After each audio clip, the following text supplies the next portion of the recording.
Tô saudando todo mundo aí da Igreja do Messias Yahushua, comentário da Escritura, saudando com a graça e paz da paz do eterno Yahuwah, Senhor dos Exércitos, nosso Pai, e de Yahushua Hamashia, nosso Messias e Salvador. A gente tem um quadro aqui chamado Redescobrindo o Apocalipse. Esse é o quadro Redescobrindo o Apocalipse. E recomendo aí você dar uma olhada na playlist, já tem vários vídeos aí prontos, né? Acerca do Apocalipse. Recomendo assistir também o episódio 0, que é o escopo teológico, né, do Apocalipse. E no episódio de hoje ele vai tratar do capítulo 1, né? Introdução aqui, Apocalipse, capítulo 1. Tratar no início do livro do Apocalipse surgem muitas dúvidas, né? Porque qual a linha de interpretação adotar? Então lá no episódio 0, escopo teológico, a gente fala sobre isso, tá? Então basicamente a gente tem aí os preteristas e os futuristas, né? Os preteristas, né, que acham que o Apocalipse ficou lá no pretérito, coisa do passado, já é um livro já superado do passado, que não teria tanta relevância assim no presente. Isso é o preterismo. Então é um livro velho que só aplica aquela época lá dos primeiros séculos, né, da igreja, lá na época do Império Romano. É um livro daquele que aplica única e exclusivamente aquele tempo, né? Isso chama-se preterismo, né? E que é uma heresia, né? O Apocalipse significa revelação. A palavra Apocalipse significa revelação e é profético, tá? Então esse livro é um livro de extrema importância, é profético e é de extrema importância. Então o preterismo está totalmente errado. Até porque o Apocalipse capítulo 19 trata do retorno do Messias, tá? Retorno visível e glorioso, que já é anunciado, esse retorno visível, no capítulo 1, que a gente vai estudar hoje, que todo o olho o verá, todo mundo o verá. E capítulo 1, verso 7, e primeira ressurreição dos mortos, né? Primeira ressurreição mesmo, conforme está lá em 1 Coríntios capítulo 15. Depois do período de 1000 anos, tudo isso ainda vai acontecer. Tem a segunda ressurreição, né? Tem o depois disso, julgamento, né? O juízo final, depois um novo céu, uma nova terra, uma vida eterna, tá? Tudo isso trata o livro do Apocalipse. Então é história, julgamento e reino, tá? Tudo isso trata o livro do Apocalipse. Então tem muita coisa.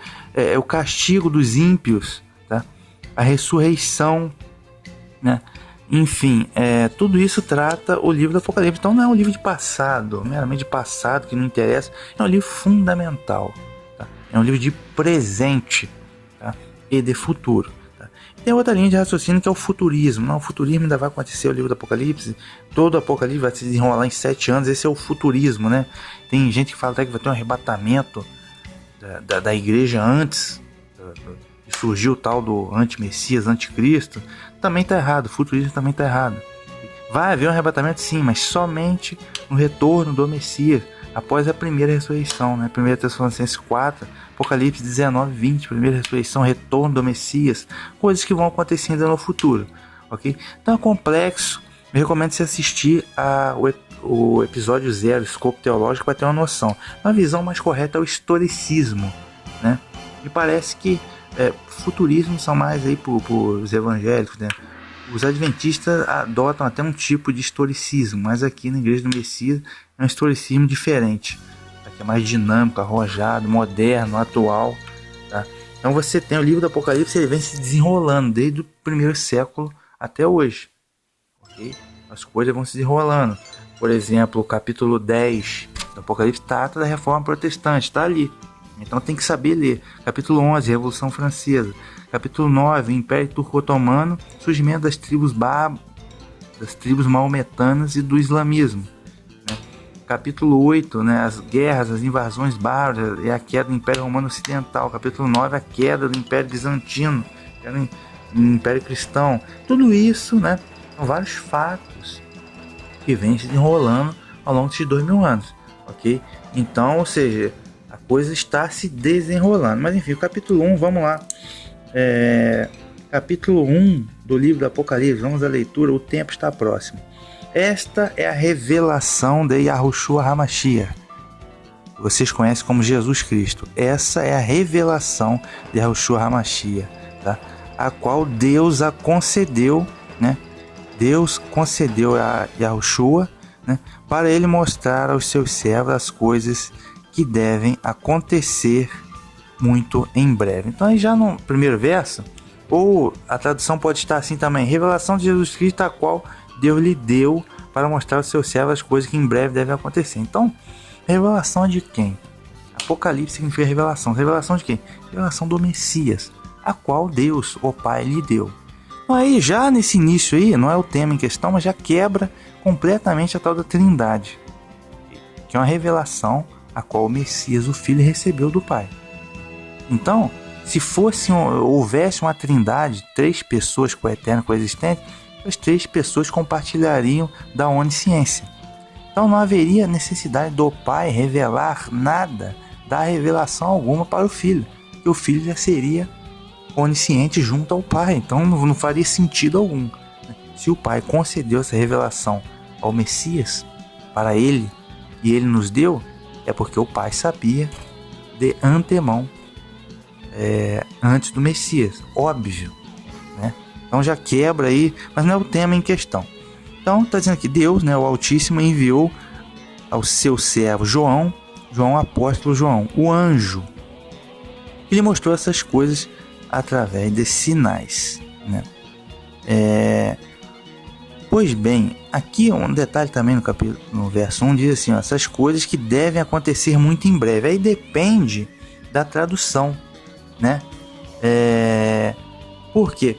Aí os preteristas dizem assim, tá vendo? Essas coisas devem acontecer muito em breve. Então foram coisas que aconteceram lá naquela época, lá nos primeiros séculos da igreja. Já os futuristas, né? Preterista é mais católico, futurista é mais evangélico. Futurista diz não, vão acontecer, não é que em breve não, é que vão acontecer muito rapidamente. Ou seja, que todo o Apocalipse vai se desenrolar em 7 anos, né? Que é que chama de a última semana lá do livro Daniel, capítulo 9, que parou, 69 semanas parou, né? Parou. Agora falta só a semana 70, né? Interpretação errônea também, acesse aí, 70 semanas, tá aí na playlist também, tá tudo explicadinho aí. Mas enfim, aí uns dizem não, já aconteceu lá atrás, outros dizem não, é que vão acontecer muito rapidamente, quer dizer, no período de 7 anos vai eclodir todo o Apocalipse, ok? Então, na verdade, uma tradução melhor seria as coisas que vão começar a acontecer muito em breve. Okay? Ou seja, os acontecimentos que vão se iniciar muito em breve. Porque, como eu disse, o Apocalipse começa lá desde o primeiro século. Já começou. O conteúdo da coisa é urgente. Então, ninguém pode ficar descansado. A geração hoje aqui de discípulos, né? Vamos chamar de cristãos, é muito acomodada. Não, que a gente vai ser arrebatado antes, ou se não, não, o Apocalipse ficou lá atrás. Tipo assim, ele vive no chinelinho. Tipo assim, é o melhor dos mundos possíveis, imaginado. Qualquer coisa que você fala, você é teoria da conspiração. Então, a tranquilidade aparente que a gente vive aqui no nosso país, né, por enquanto, ela é ilusória, tá? Então o pessoal acha que não, tá tudo de boa, tá tudo tranquilo, as profecias não vão se cumprir nunca. É a geração Nutella, é a geração chinelinho. E não, desde o século umas coisas vem desenrolando. Vai chegar a vez dessa geração passar por prova também, ok? Daí um tempo, ok? Então, uma tradução melhor seria que as coisas vão começar a acontecer muito em breve, como já começaram a acontecer desde lá dos primeiros séculos, ok? Então tá, verso 2: João testemunha que tudo quanto viu é palavra de Deus e testemunho de Yahushua HaMashiach, né? Testemunho de Jesus Cristo. Feliz aquele que lê e aqueles que escutam as palavras dessa profecia, se praticarem o que nela está escrito, pois o tempo está próximo. Então aqui está claro que isso é uma profecia. A revelação do Apocalipse é profecia. Então profecia aponta sempre para o futuro, né? Pois o tempo está próximo. O tempo que essa profecia se iniciou, né, já era próximo. Ou seja, é o conteúdo urgente. Nenhuma geração poderia, ou como essa geração atual, pode ficar no chinelinho achando que está de boa, está descansado, né? Não é assim não. O conteúdo do livro é urgente. Pois com a morte e a ressurreição do Messias, né, vencendo o pecado e a morte, iniciou-se a etapa final da história. O sistema vai ser completamente destruído para a implantação total do reino de Deus, ok? Verso 4. Então o conteúdo aqui da coisa é sempre nesse caráter de urgência, tá? Porque Deus vai julgar e implantar o seu reino, né? Então aqui os discípulos devem profetizar anunciando a palavra de Deus e continuando o testemunho do Messias. Verso 4. Diz assim: João, as 7 igrejas que estão na região da Ásia. As 7 igrejas que estão na região da Ásia. Essas são as famosas 7 igrejas do Apocalipse. Então o Apocalipse está sempre repleto no número 7. 7 igrejas, 7 selos, 7 trombetas, 7 taças e etc e tal. 7 indica sempre perfeição e plenitude. Então essas 7 igrejas na região da Ásia seria o que hoje é a Turquia. Tá? Então essas 7 igrejas realmente existiram, foram comunidades que existiram lá no século I, tal, lá na Turquia, o que hoje é a Turquia, que é um país muçulmano hoje. Tá? Então, só que essas igrejas são usadas aqui de forma simbólica. Os nomes delas têm significados proféticos, ok? Então essa mensagem aqui não se aplicava exclusivamente a essas 7 igrejas que estão lá no que hoje é a Turquia. Até porque haviam muitas outras igrejas mundo afora. Okay? Então não haveria sentido de dar uma mensagem, uma revelação, né, do Messias, do Pai que deu o Messias, que enviou o anjo para acionar o apóstolo João para dar uma mensagem exclusiva para 7 comunidadezinhas lá da Turquia. Não. Sendo que havia muitas outras igrejas em vários lugares do mundo já naquela época. Ok? Então é profética. Essas comunidades, os nomes dessas igrejas foram escolhidos profeticamente para a profecia do capítulo 2 e 3, que a gente vai estudar depois. Tá? Então, 7 igrejas simbolizam a totalidade e a plenitude do povo da nova aliança. Né? Todas as igrejas, todo o povo da nova aliança, reunido na fé no Messias. Desejo a vocês, continuando aqui, desejo a vocês graça e paz da parte daquele que é, que era e que vem, da parte dos 7 espíritos que estão diante do trono de Deus. Os 7 espíritos estão lá no capítulo 4. São os 7 espíritos, totalidade e plenitude do Espírito de Deus, ok? Da parte dos 7 espíritos que estão diante do trono de Deus e da parte de Yahushua HaMashiach, né? Se chama Jesus Cristo.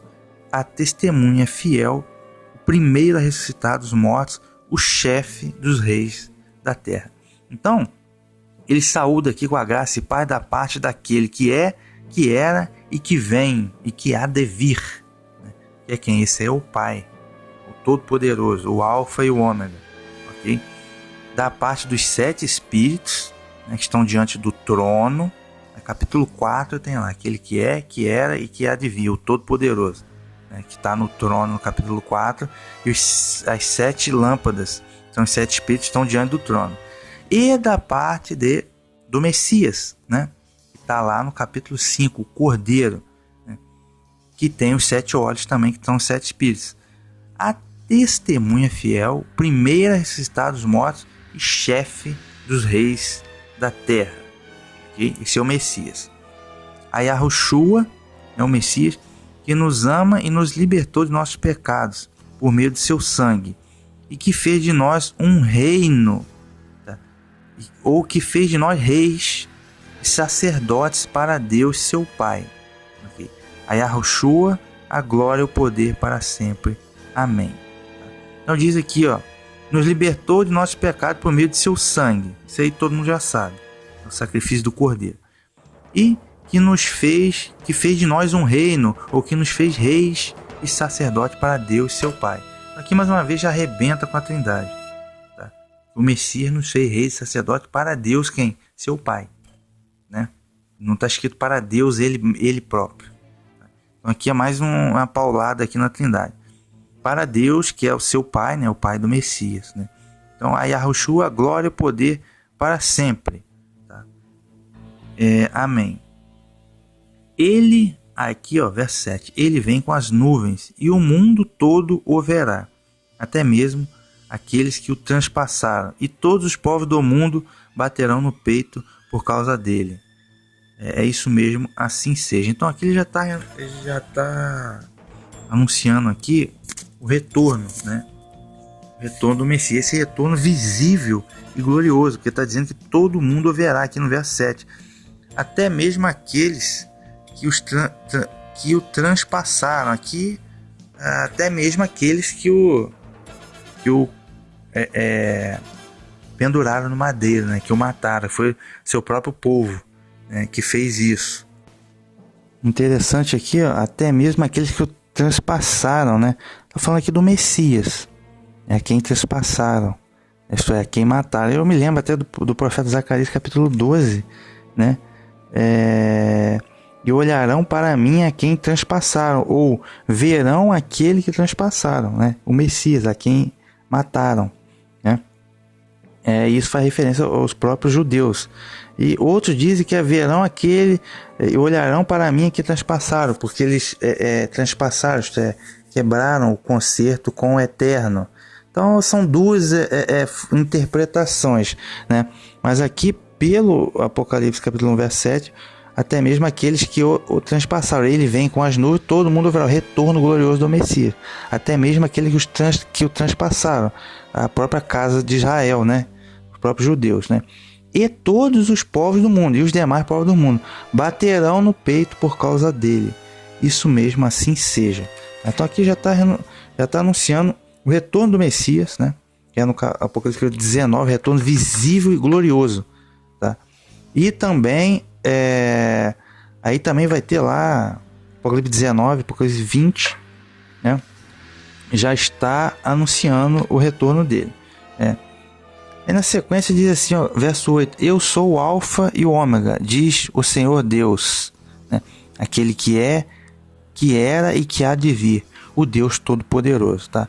Aí, sobre quem falou que é o Alfa e o Ômega? Foi o Pai que falou, tá? Que está sentado sobre o trono no capítulo 4. Sobre a dúvida do Alfa e do Ômega, acesse a playlist aí também. Tem uma análise toda do livro do Apocalipse. Então aquele que diz o Alfa e o Ômega, né? Aquele que é, que era e que há de vir, é um título também do Pai. O Deus Todo-Poderoso, El Shaddai. El Shaddai só se aplica na Bíblia ao Pai. Okay? O Filho, o Messias, lá Isaías 9, verso 6, é El Gibor, é o Elohim poderoso. Tá? Agora, El Shaddai, Deus Todo-Poderoso, é título exclusivo do Pai, ok? Vamos continuar aqui no verso 9. Tem até um comentário aqui, esse comentário é até católico, mas eu gosto de ler ele, tá? Que diz assim, ó, tá com o número 7, é simbólico, né? Representa todas as igrejas, todo o povo da nova aliança, né? E assim, Deus é Pai e Senhor da história, assim como agiu no passado, age no presente e agirá no futuro. Por isso que ele é o que era, o que é e o que há de vir, ok? No caso, os 7 espíritos são a plenitude do Espírito de Deus, né? Espírito do Pai, e o Messias, né, é o centro do projeto e ação de Deus, né? A glória e poder lhe pertence porque ele é a testemunha fiel, né?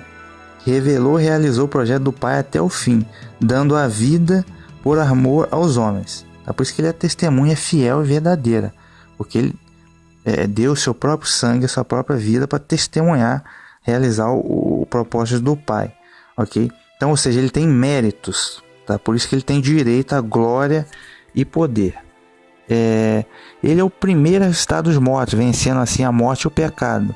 Tornou-se início de uma nova humanidade. Tá? Ele é o chefe dos reis da terra, pois está acima de todos os poderosos e reúne os homens para fazer deles um reino, tá? Onde todos são sacerdotes da aliança com Deus, o Pai. Ok? Então, ele é o chefe do rei da terra porque está acima de todos, né? No final do Evangelho de Mateus, no final do capítulo 28, diz que eis que me é dado toda a autoridade no céu e na terra. Então, por isso que ele está acima de todos os reis, todos os poderosos da terra. Ok? Tá, então, na nova aliança, todos nós somos feitos reis e sacerdotes. Tá? Verso 9 diz assim, ó, eu, João, irmão e companheiro de vocês neste tempo de tribulação, na realeza e na perseverança em Yahushua. Eu estava exilado na ilha de Patmos por causa da palavra de Deus e do testemunho do Messias. Tá? Então, companheiro de vocês nesse tempo de tribulação. João estava, acho que todo mundo já sabe, mas João estava na ilha de Patmos exilado, né? Ou seja, estava preso justamente por ser um discípulo, né, do Messias. Né? Vocês chamam ser um cristão, ser um apóstolo. Né? Ele estava preso por causa da perseguição. Interessante aqui que, continuando aqui, no dia do Senhor, o Espírito tomou conta de mim. Tá? Quando diz aqui no verdade, no dia do Senhor, onde vão falar, que dia é esse? É o domingo. Por quê? Porque Jesus ressuscitou no domingo. Outros vão falar assim, não, é o sábado, que é o 7º dia. Então, na verdade, cara, é pouco provável que seja domingo. Não, porque Jesus ressuscitou no domingo. Não, na verdade ele não ressuscitou no domingo. O calendário dele era totalmente diferente. Okay? Conforme o profeta Jonas ficou 3 dias e 3 noites no ventre da baleia, convinha o Messias estar 3 dias e 3 noites no seio da terra. 3 dias e 3 noites são 72 horas. Então, essa história de que Jesus morreu na sexta-feira santa, 3 horas da tarde, e ressuscitou no domingo de manhã. Olha, isso aí são 2 noites em um dia, cara. 2 noites em 36 horas. Isso tá errado, óbvio. Então, quando ele morreu na véspera do sábado, não era o sábado do 7º dia da semana. Tá? Era o sábado do 1º dia lá dos ázimos. Okay? Que caiu, acreditamos que tenha caído que seria uma quinta-feira hoje. Tá? Então, de quarta-feira à tarde, quando ele morreu, quinta, sexta, sábado à tarde, ele ressuscitou. Okay? Já é no segundo sábado, né? No sábado da 7º dia da semana. Então, essa semana que ele morreu, teve dois sábados. Tá? Um feriado, né, anual, e o sábado, 7º dia da semana. Então, as mulheres só foram vê-lo no sepulcro depois desse grande feriado estendido. Né? No 1º dia da semana de manhã, que era dia de trabalho para os judeus. Okay? Então, essa historinha de sexta-feira santa, domingo de manhã, isso aí, meu irmão, 2 noites e 1 dia, isso aí tá errado. Então, isso tá errado. O negócio de domingo, isso é história de carochinha do sol invencível romano. Poderia ser o sábado? Poderia sim. Pode ser o sábado, como pode significar que o apóstolo foi arrebatado em espírito, tá? Para o dia do Senhor. Que dia? O dia da ira, o dia do retorno, o dia da destruição dos inimigos de Deus. Ok? O grande e terrível dia. Aí você tem Joel capítulo 2, não haverá preciosa luz ou espessa escuridão nesse dia, que eu também gosto de Zacarias, tá? Então virá o Senhor, meu Deus, e todos os santos anjos contigo, né? Não haverá preciosa luz nem espessa escuridão. Estou lendo Zacarias 14, 5, 6, 7. Mas será um dia conhecido do Senhor, nem dia e noite será. Acontecerá que no tempo da tarde haverá luz, né? Correrão águas vivas de Jerusalém naquele dia. O Senhor será rei sobre toda a terra naquele dia. Um será Yahua e um será o seu nome. Zacarias 14, verso 1. Eis que vem um dia de Yahua, um dia do Senhor em que o Senhor depois se repartirá no meio de ti. Então eu gosto de Joel 2, Zacarias 14, eu gosto muito no grande e terrível dia. Tá? Tá lá no Apocalipse capítulo 19, né? Apocalipse capítulo 19. Então pode ser ou o sábado ou o grande e terrível dia, né? Do grande e terrível dia do Senhor. Okay? Seja lá como for, né? No dia do Senhor, o Espírito tomou conta de mim e atrás de mim houve uma forte voz como trombeta que dizia: escreva num livro tudo o que você está vendo. Depois mande para as 7 igrejas, né? Éfeso, Esmirna, Pérgamo, Tiatira, Sardes, Filadélfia e Laodiceia.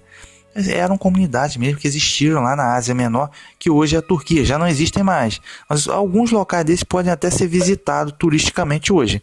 Mas isso aqui é profético, tá? Os nomes foram escolhidos, selecionados profeticamente. Éfeso é, no caso aqui, A amada, significa amada. É a igreja do primeiro século. Esmirna é a perseguida, esmagada, é o que significa isso, esmagada.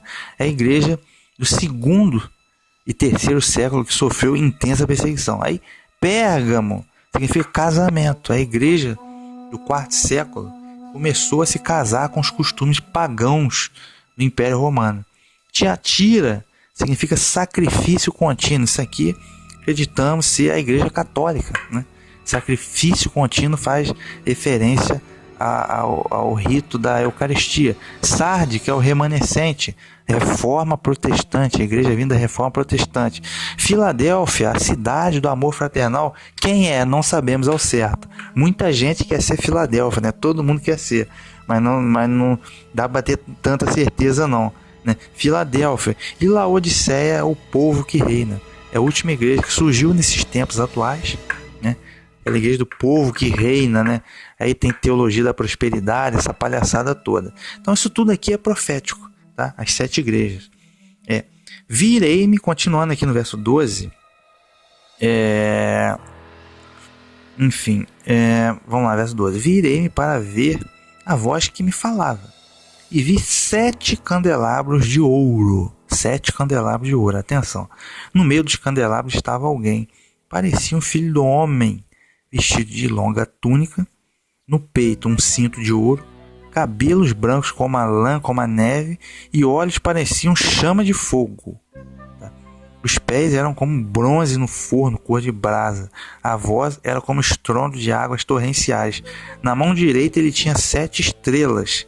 De sua boca saía uma espada afiada de 2 cortes, né? Ou espada de 2 gumes. Seu rosto era como o sol brilhante no meio-dia. Então, na visão aqui, ele viu 7 candelabros. Esses 7 candelabros são justamente as 7 igrejas. Tá? Por que isso? Porque o candelabro ele irradia o que? Luz. Okay? Então, ou seja, as 7 igrejas irradiam a luz do Messias. Tá? Irradiam a luz do Evangelho, tá? A luz da mensagem de salvação. Tá? Então por isso que é um candelabro. O candelabro irradia luz. Então as igrejas, né, irradiam a luz do Messias, do Filho de Deus, ok? Do Evangelho, ok? Por isso que é o candelabro. E quem estava falando com João na visão parecia um filho de homem. Olha, quem se definia como um filho do homem? O filho do homem ou o ser humano. Tá? Quem? O próprio Messias, né? Vocês chamam Jesus, o filho do homem. Ele se intitulava o Filho do Homem ou o Ser Humano, ok? Filho do Homem, né? Vestido com uma longa túnica, porque ele é sacerdote. Ele é o sumo sacerdote. Ele é o sacerdote eterno pela ordem de Melquisedeque, da nova e eterna aliança, né? O sacerdote que está no tabernáculo celestial, que é o verdadeiro tabernáculo. Ele é o verdadeiro tabernáculo, o verdadeiro sumo sacerdote, ok? Tá? A longa túnica. Aí no peito um cinto de ouro, porque ele é rei também. Além de ser sacerdote, pela ordem de Melquisedeque, ele também é rei, né? Leão da tribo de Judá, né? Da linhagem de Davi. E então ele é rei, ele é o rei Messias. Seus cabelos brancos como a lã, como a neve, porque ele é divino. O Filho unigênito de Deus. Isto é, que ele é nascido do Eterno, nascido do Pai, por isso que ele é unigênito, okay? Então ele é divino. Seus olhos pareciam uma chama de fogo, ou seja, os olhos dele como chama de fogo quer dizer que ele tem a capacidade de penetrar tudo, tá? E ver tudo, ok? Então não há nada que fique oculto para ele, tá? Para o Messias. Então ele pode penetrar tudo, pode ver tudo. Os pés eram como bronze. Não estou fazendo nenhuma analogia ao olho que tudo vê, não, tá? O olho que tudo vê é Satanás, tá? É um nome de uma entidade pagã da maçonaria Illuminati, Nova Ordem Mundial, tá? Não tem nada a ver com isso, não. A gente fala assim, Jesus é o olho que tudo vê. Não, isso aí é heresia. O olho que tudo vê é um título de uma entidade pagã, do diabo, para falar a verdade. Não tem nada a ver uma coisa com outra, não. Pois bem. Os seus olhos pareciam chama de fogo, os pés eram como bronze no fogo, cor de brasa. Os pés eram como bronze, firme. Tá? Significa que ele é firme. E a voz era como estrondo de águas torrenciadas, que ele é poderoso, né? Ele é poderoso. Na mão direita ele tinha 7 estrelas. A gente já vai ver o que é 7 estrelas. E na sua boca saiu uma espada afiada de 2 cortes, né? Então, ou seja, essa espada afiada de 2 cortes é o que? É o Evangelho, é a palavra dele mesmo. Tá? Se você for lá no Apocalipse capítulo... Deixa eu dar um pulinho lá no Apocalipse capítulo 19, que trata justamente do retorno dele, né? Apocalipse 19, a partir do verso 11...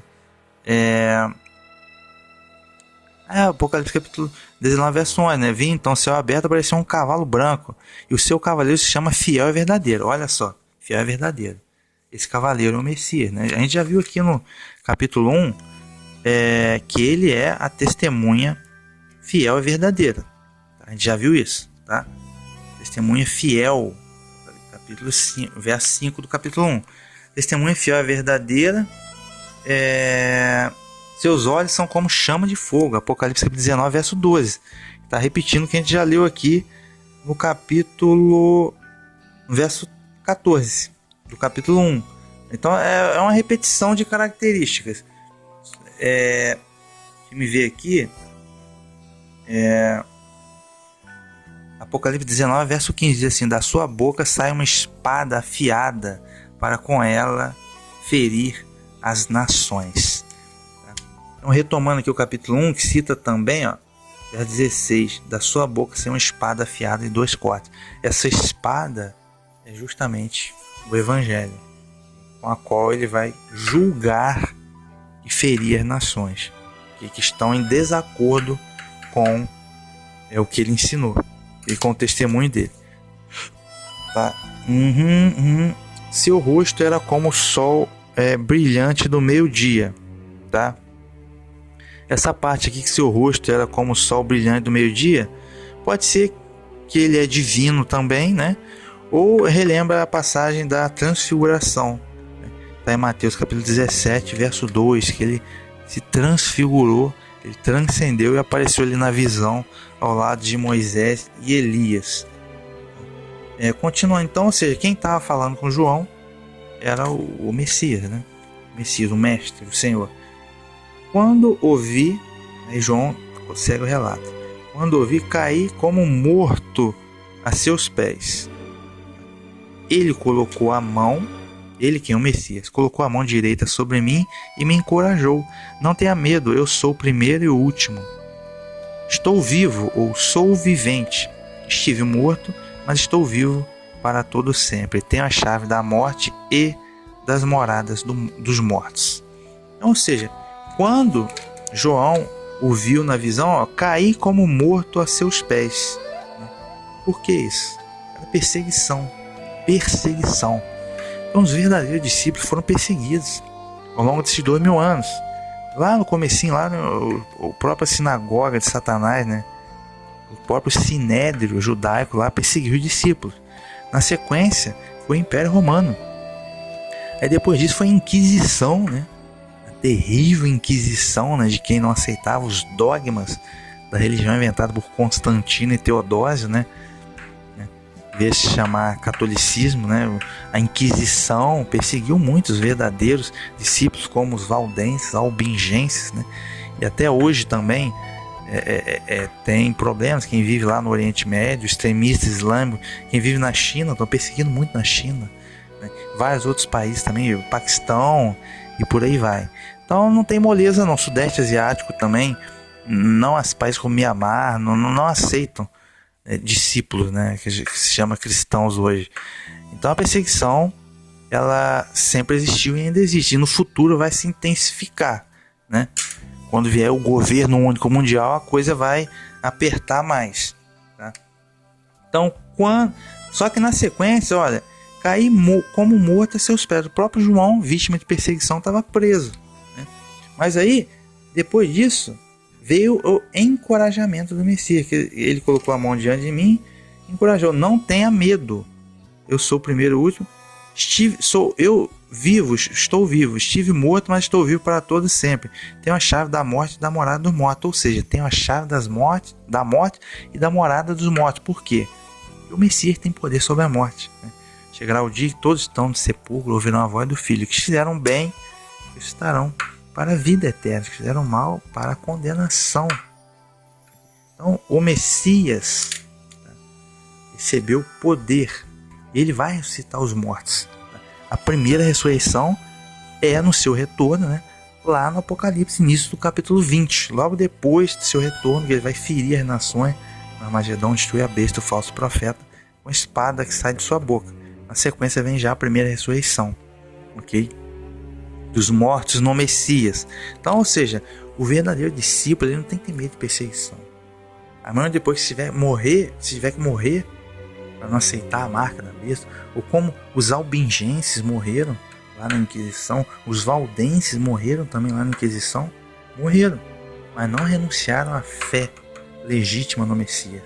Como muitos cristãos são perseguidos hoje, lá no Oriente, na China, eles morrem, mas eles não negam a fé, porque eles têm certeza da ressurreição para a vida eterna, que o Messias irá ressuscitá-los para a vida eterna, porque ele tem a chave da morte, da morada dos mortos. Ele venceu a morte, então ele tem autoridade e ele vai ressuscitar os seus discípulos. Então não tenha medo, é complicado, mas não temas a perseguição ou a morte, okay? Você tem que temer renunciar à fé, okay? Deixa eu ver aqui. Também eu sou o primeiro e o último. Primeiro significa aqui no grego o original, e o último é o inalcançável.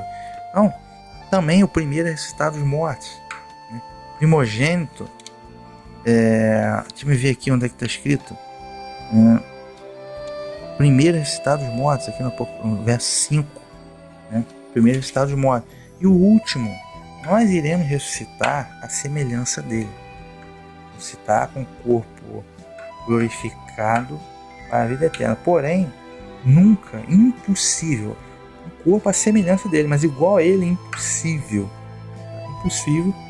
porque ele é divino e é perfeito, então é impossível, mas a semelhança dele. E o último também significa o inalcançável, aqui no grego, tá? Deixa eu ver aqui se eu tenho mais algum detalhe aqui. Agora a gente já vai para o verso 19. Então, ou seja, o Messias é Senhor da vida, por isso que ele tem a chave da morte, da morada dos mortos. Verso 19. Escreva o que você viu, tanto as coisas presentes, como as que devem acontecer depois dessas. Quer saber o mistério das 7 estrelas que você viu na minha mão direita e dos 7 candelabros de ouro? As 7 estrelas são os anjos das 7 igrejas, e os 7 candelabros são as 7 igrejas. Como eu disse, o candelabro irradia luz, tá? Por isso que as igrejas, as 7 igrejas, são representadas como candelabro, que elas devem irradiar a luz da verdade, a luz do evangelho do Messias, que é a luz da salvação, ok? Então por isso que é candelabro. Os 7 anjos, as 7 estrelas são os 7 anjos. No caso aqui, anjo, a palavra grega angelos tem 2 significados. Pode ser um ser pessoal invisível, um anjo mesmo, um anjo, né? Um ser pessoal invisível, celestial, né? Ou pode ser um ser humano com uma missão religiosa especial, né? Pode ser um mensageiro, né? Também esse nome de mensageiro, quer dizer, um ser humano com a mensagem, uma mensagem espiritual importante, uma missão espiritual. Um ser humano ou um grupo de seres humanos. No caso aqui, os 7 anjos das 7 igrejas representam os 7 anjos, representam a liderança dessas 7 igrejas, ok? Então a liderança são importantes, né? Como o próprio Messias constituiu os seus apóstolos, né? A liderança. Então os 7 anjos representam aqui a liderança, né? Os emissários do Messias. Então aqui no verso 19 ele diz aqui: eu escrevo que você viu tantas coisas presentes como as que devem acontecer depois delas. Então, ou seja, ele dá o caráter de emergência, né, dessa revelação às coisas presentes. Então já era para aquele momento, já para as igrejas que estavam ali, já viviam naquele momento. Tá? Mas como as coisas devem acontecer depois dessa, apontando para o futuro. Então tem um caráter profético também dessa revelação. Tá? Então a coisa, como eu disse, a coisa vem se desenrolando. Então o melhor caminho mesmo é o historicismo. E a coisa vai culminar no retorno glorioso do próprio Messias, na ressurreição dos mortos, novo céu, nova terra, né? Julgamento, né? Antes disso, depois do novo céu, nova terra, e a eternidade. Então, por isso que os satanistas odeiam o livro do Apocalipse, porque a história já está contada. A história já está contada. E a revelação do final da história já foi dada no livro do Apocalipse. Uns dizem que foi escrito no ano de 65. Geralmente os preteristas, no caso são geralmente católicos, dizem não, o livro foi escrito por volta do ano de 65. Que aí eles tentam colocar Nero e Vespasiano como a besta, o falso profeta, né? E como João, Pedro e Paulo como as duas testemunhas e tal, e eles já matam o livro do Apocalipse ali naquela época ali. Mas óbvio que Nero não era a besta, porque a besta vai ser destruída no Armagedon, Apocalipse 19, retorno do Messias. Logo na sequência tem a primeira ressurreição, coisas que não aconteceram, óbvio. Coisas que não aconteceram, óbvio, né? Então, ou outros dizem, geralmente os futuristas, né, para rebater isso, dizem não, foi escrito lá no ano 95, no final já da vida de João, ou seja, ninguém sabe ao certo. Mas para nós aqui, isso aqui não faz diferença nenhuma. É caráter profético, isso aqui é a palavra de Deus, é importantíssimo. A gente tem que ter muita atenção e muito conhecimento. É uma revelação de Yahushua HaMashiach, revelação do Messias para todas as igrejas, tá? As 7 igrejas, todo o povo da nova aliança, ficar atento nisso aqui que é de suma importância. Então esse episódio 1 aqui foi só o prólogo, né? A gente saber quem é que está falando. A partir do próximo episódio aí vai ver as mensagens proféticas que foram dadas às 7 igrejas, ok? Redescobrindo o Apocalipse. Fiquei todo mundo com a Shalom, né? E até o próximo episódio.